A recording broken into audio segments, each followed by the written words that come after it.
तो चलिए बहुत बहुत स्वागत है आप सभी का हमारे यूट्यूब चैनल पर। और आज के इस वीडियो में बात करने वाला है class 11th history important question की। आज हम लोग कक्षा 11वीं की इतिहास के कुछ ऐसे प्रश्नों को देखेंगे जो कि आपके परीक्षा के दृष्टिकोण से बहुत ही महत्वपूर्ण। ठीक है, तो हर एक प्रश्नों को हम लोग एक एक करके देखेंगे और समझने का भी प्रयास करेंगे। तो आइए देख लेते हैं फटाफट उन प्रश्नों को।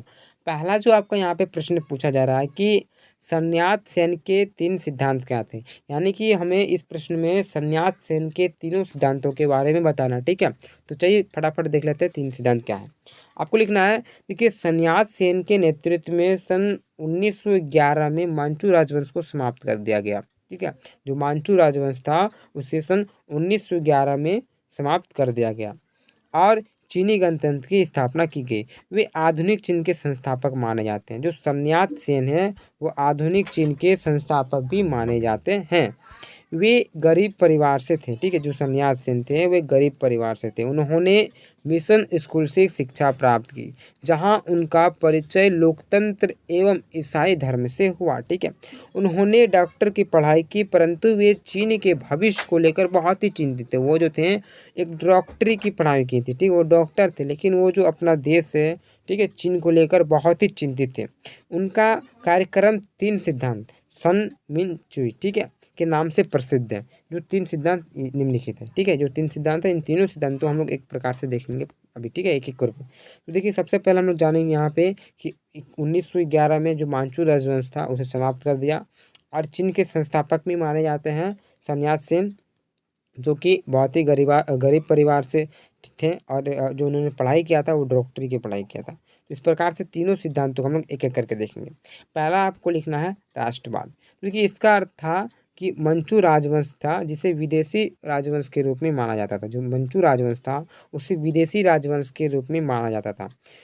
ठीक है, सत्ता से हटाना था और इसे क्या करना था, सत्ता से हटाना था, साथ ही साथ अन्य साम्राज्यवादी को हटाना था।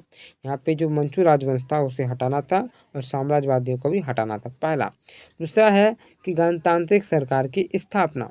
देखिए, अन्य साम्राज्यवादियों को हटाना तथा गणतंत्र की स्थापना करना। ठीक है, यहाँ पे गणतंत्र स्थापना करना चाहते थे। ठीक है, 2 चीज हो गया। तीसरा आपको लिखना है समाजवाद। चलिए ठीक है, समाजवाद में क्या लिखना है, जो पूंजी का नियम करे और ठीक है नियमन करे और भूस्वामित्व के भूस्वामित्व में समानता लाए।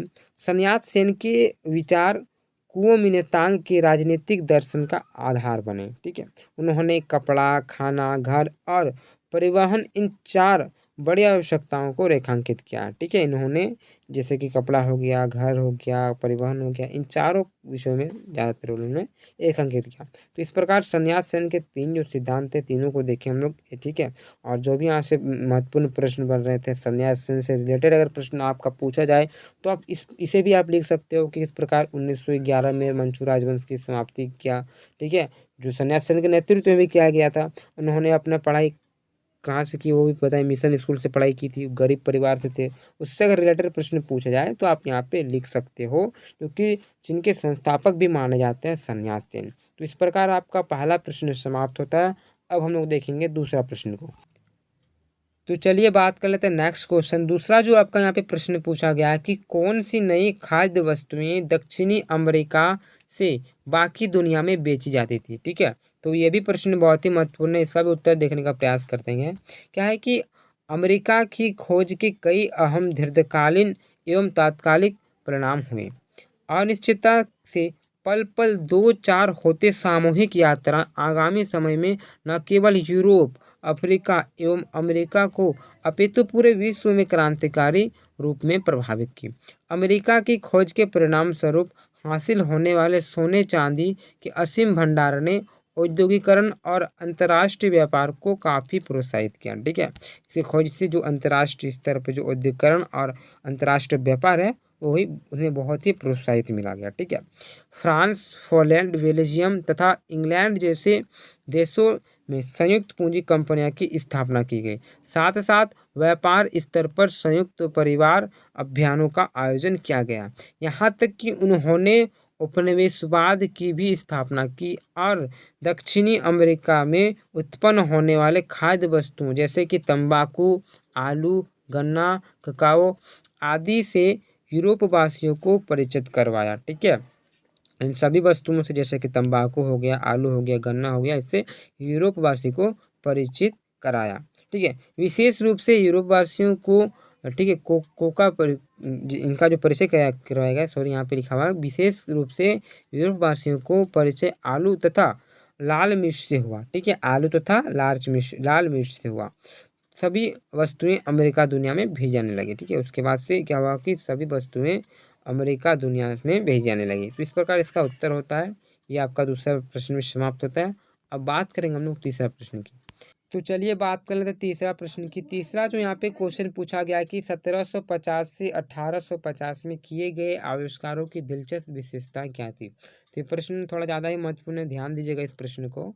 तो आंसर क्या है कि 1750 से 1850 के मध्य ब्रिटेन में अनेक आविष्कार हुए। ठीक है, इसके बीच में बहुत सारे आविष्कार हुए जिसे दिलचस्प विशेषता निम्नलिखित है। ठीक है, अब हम लोग एक एक करके पॉइंट में देखेंगे। ठीक है, तो आपको लिखना पहला पॉइंट में कि इन आविष्कारों के फलस्वरूप वाणिज्यवाद और उपनिवेशवाद पर प्रभाव पड़ा। ठीक है, वाणिज्यवाद और आपका उपनिवेशवाद पर इसका प्रभाव पड़ा।